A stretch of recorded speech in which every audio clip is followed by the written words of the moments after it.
Hi, my name is Dr. Igor Tabrizian. I'm a qualified medical doctor with a background in integrative and preventative health.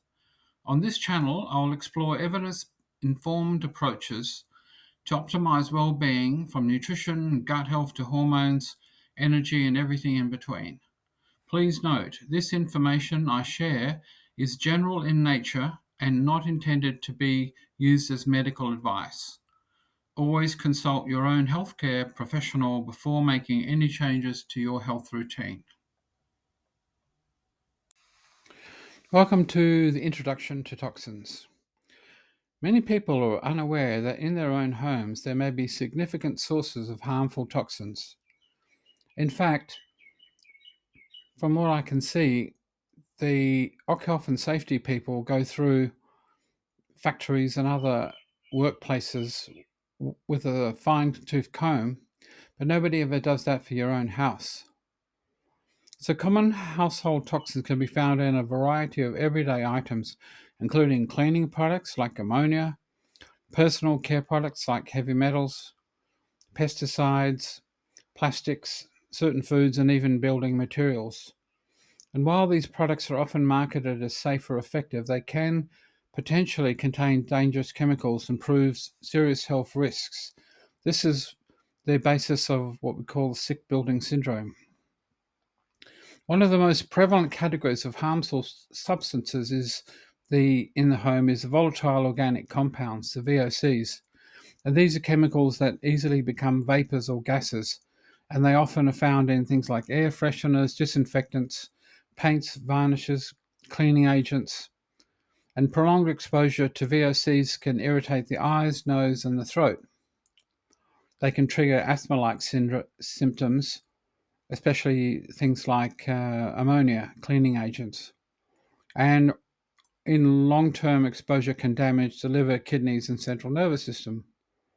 And some VOCs like formaldehyde, which you find in particle boards, can release their vapor for some time and have been linked to causing cancer in humans, especially in confined spaces like caravans.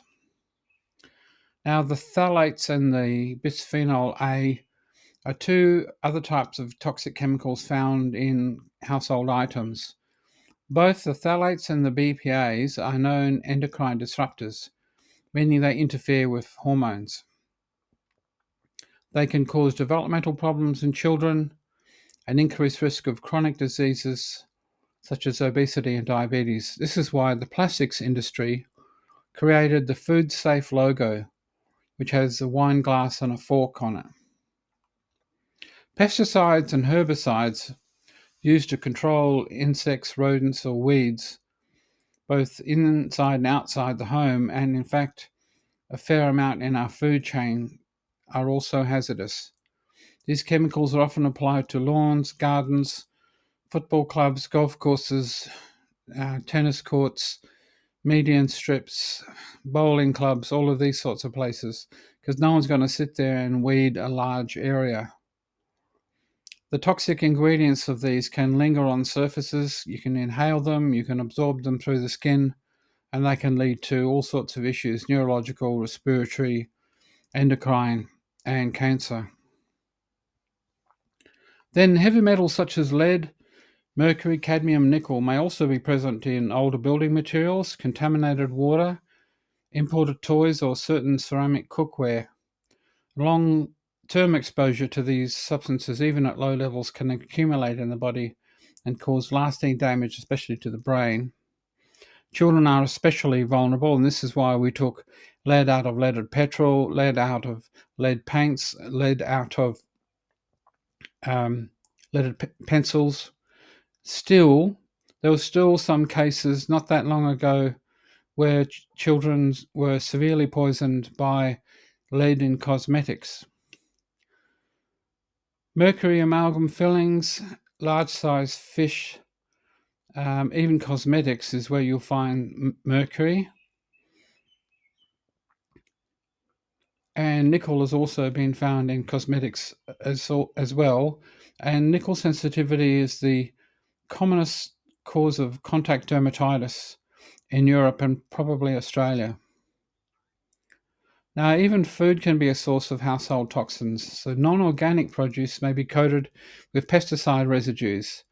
And we'll talk more about the concept of the dirty dozen and the clean 15 later. Processed foods can contain artificial colours and preservatives. And in fact, Australians consume about 5 kilograms of food additives every year.